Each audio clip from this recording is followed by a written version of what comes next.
Diretso na po natin para hindi tayo maantala sa oras.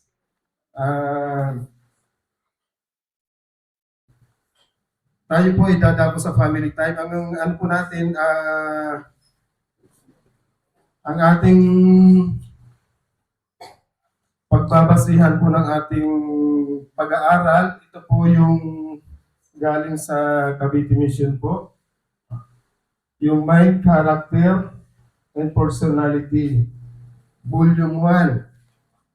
Tayo po ay nasa Kabanata Chapter 1. Ang sinasabi po dito, ang kahalagahan nito.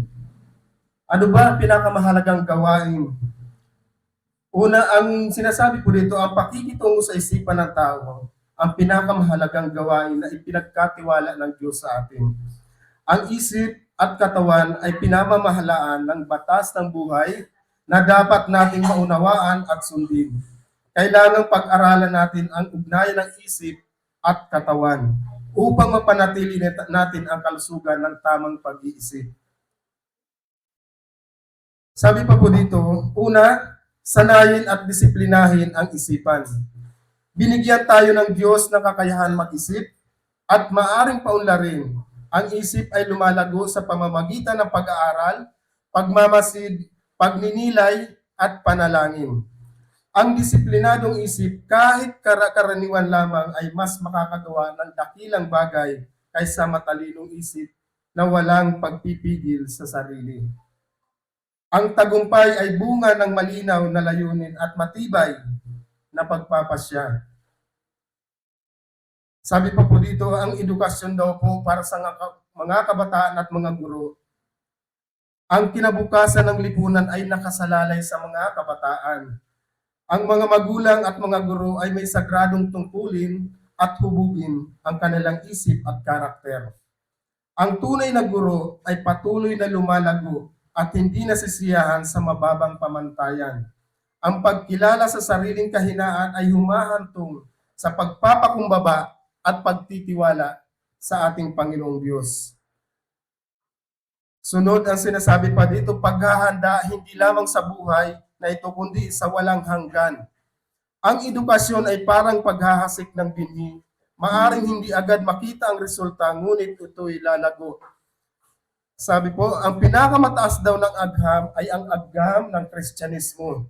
Paghubog ng karakter ayon sa ating Panginoong Diyos.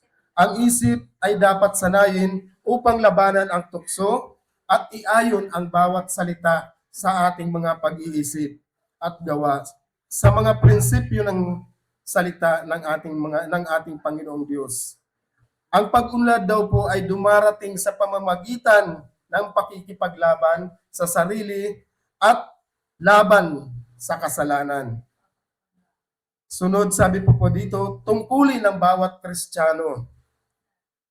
Ano ba ang tungkulin ng bawat Kristiyano? Ang bawat Kristiyano daw po ay dapat magkaroon ng kaayusan, kasipagan at tamang paggamit ng ating mga oras. Sanayin ang isip at katawan upang maging mahusay na katuwang ng ating Panginoong Diyos. Patuloy tayo mag-aral habang tayo ay nabubuhay. Ang nalinang na isip ng sukatan ng tao. Dito po mga kapatid, sabi pa dito, kahalagahan ng pangunawa sa isipan ng tao. Sa paggagamot ay maunawaing puso ay may malasakit na pakikitungo ay mas mabisa kaysa malamig na paggagamot. Sa gawaing pagliligtas ng kaluluwa, kailangan ang kaalaman at likas na pag-iisip at damdamin ng tao. Ang masusing pag-aaral at panalangin ay kailangan upang maipaabot ang puso ng iba, puso para sa iba. Sunod po, sabi pa po dito, patuloy na pagpapabuti. Ang sino mang nagsasanay sa kanyang kakayahan ay magiging kapakinabang saan man. Binigyan po tayo ng ating Panginoong Diyos na kakayahang magpatuloy at umunlad. Sa biyaya ng Diyos, maaari nating maabot ang halos kasakdalan katulad ng mga anghel. So mga kapatid, sa kabuuan ng ating chapter 1 na to, sinasabi po dito, ang isipan ay isang mahalagang kaloob ng Diyos. ito ay dapat linangin, disiplinahin, at italaga sa kanyang kaluwalhatian. Ang tunay na edukasyon po ay hindi lamang para sa tagumpay sa lupa. Sabi po dito, kundi para sa paghahanda, para sa walang hanggang buhay.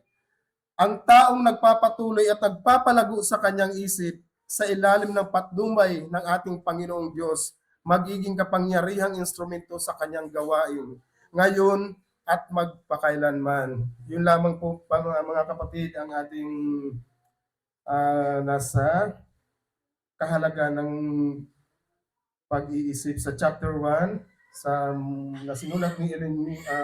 White sa Mind, Character, and Personality. Ngayon po mga kapatid,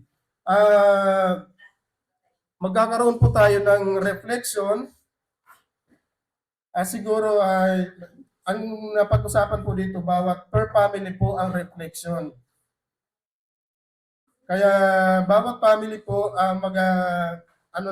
magbuuin na po natin at na pagnilay-nilayan po natin itong dalawang katanungan na ating pag-uusapan. Ayan po mga kapatid, tayo po ay katulad po na ginagawa natin pag midweek at saka pag nagkakaroon tayo ng reflection. Ngayon sa every Sabbath po sa family time, tayo po ay per family magkakaroon po tayo ng reflection. Kaya bawat family po magsama-sama po. Yung walang family, maki-join po tayo sa bawat kasama pamilya po.